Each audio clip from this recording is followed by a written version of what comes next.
Okay. Against the lighting tayo. Okay? Ay, ang palaya. 'Di ba? Ang palayain ka. Yung ilaw ko sa likod bukas pa. Ayan, so good morning. Good morning po sa ating lahat. Meron tayong papatulan ngayon. Actually, hindi talaga ako mapagpatol. Okay? And gagawin ko 'to um gagawin ko 'to not to prove myself. Malay mo, may alam ka na hindi ko alam, 'di ba? Or 'di ba? Wala, sharing is caring niya, 'di ba? So anyway, may nagsabi sa akin, may nag-message sa akin na ako daw ay demonyo. Na ang ginagawa ko daw ay hindi daw kaloob ng Panginoon.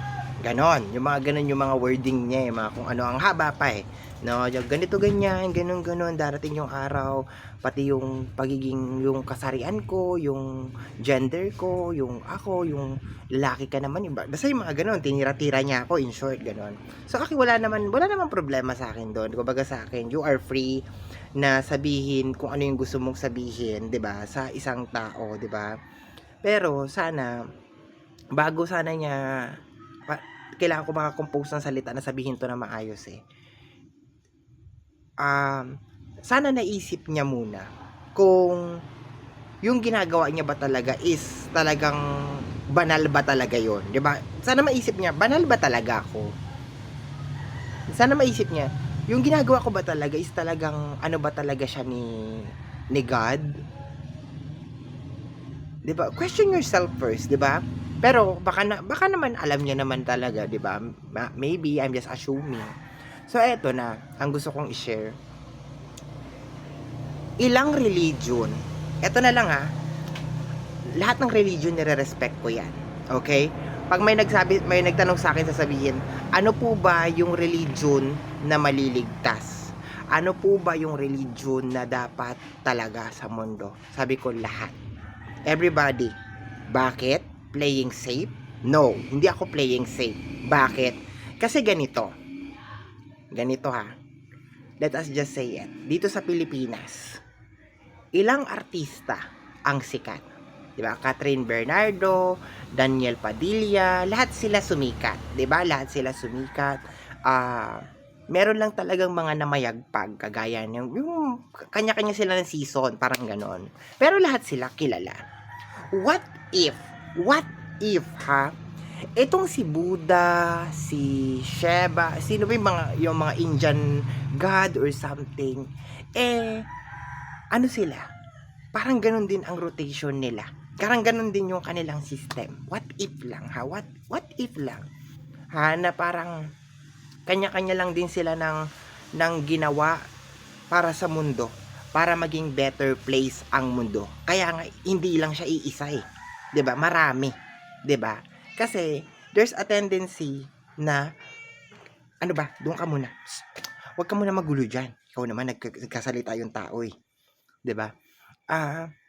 There is a tendency na yung mga kinikilala natin ngayon from India, from Thailand, from Vietnam, Philippines, Kristiyano, Muslim, Hindu, yung mga ganon, okay?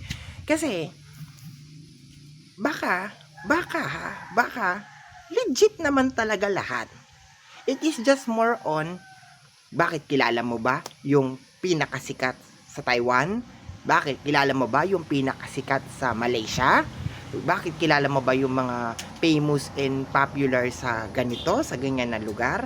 Kaya nga sila iba-iba kasi you don't know. Bawat lugar merong something. Bawat lugar. So, kaya pag tinatanong sa akin, anong religion talaga yung masisake? Lahat. Lahat. So, anong connection nun sa sinasabi ko ngayon? Okay. Sa atin ngayon. Kaya nga tingnan mo sa simbahan ng Katoliko. Okay, sa Katoliko na lang, may mga pinoproklama na mga saint, mga bagong saint. Nasasabihin ng iba, ano ba yan? Never ending na yung pagpoproklama nila ng mga saint, never ending na. May nadagdag, may batang saint, may matandang saint, may mga ganyan, puro na saint, napakarami ng Diyos, marami ng ganyan. Kasi I do believe na lahat yan sila ha, ito personal kong opinion to ha, wag mong babaliin dahil pag binali mo talaga to, ewan ko na lang sa'yo. I do believe na lahat yan sila ay idol. Idol yan silang lahat.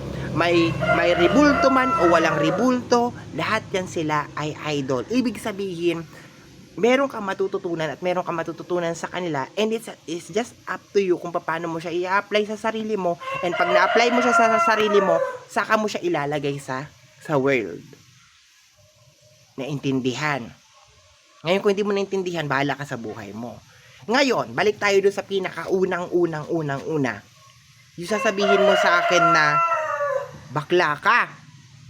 Yung sasabihin mo sa akin na yung ginagawa mo is ano yan, ganito yan, hindi yan ano ng Diyos, hindi yan pagkaloob ng Diyos, ano yan ng demonyo, ng mga ganyan.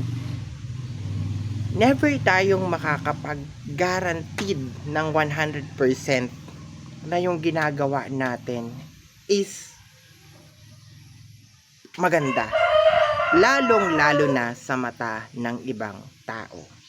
Kasi magkakaiba nga tayo ng guhit ng palad, magkakaiba tayo ng puso, magkakaiba din tayo ng buhay. Okay? So, never tayong makakagaranteed talaga na yung ginagawa talaga natin is 100% na kaloob ng ating buong may kapal.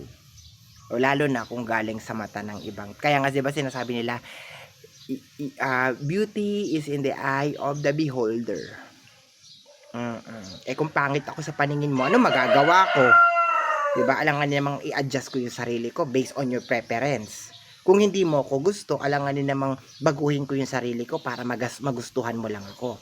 Kaya nga sinasabi, find your purpose sa earth. Find your purpose and live according to your purpose. Tama ba ako? Ngayon, kung mali ako, di mali ako. Sinishare ko lang kung ano yung nasa isip ko. Pero for you to actually judge me based on what you see and what you see and what you see, may problema tayo dyan, te. Wag mo akong bigyan ng dahilan or ng salamin or ng idea or ng interpretation kung paano kita titingnan at tratratuhin. Because yung ginawa mo sa akin, it is just a reflection of yourself. Ikaw yan, hindi ako yan. Ngayon ibabalik ko sa'yo. Diba? Sigurado ka ba na yung ginagawa mo ay kaloob yan ng Diyos?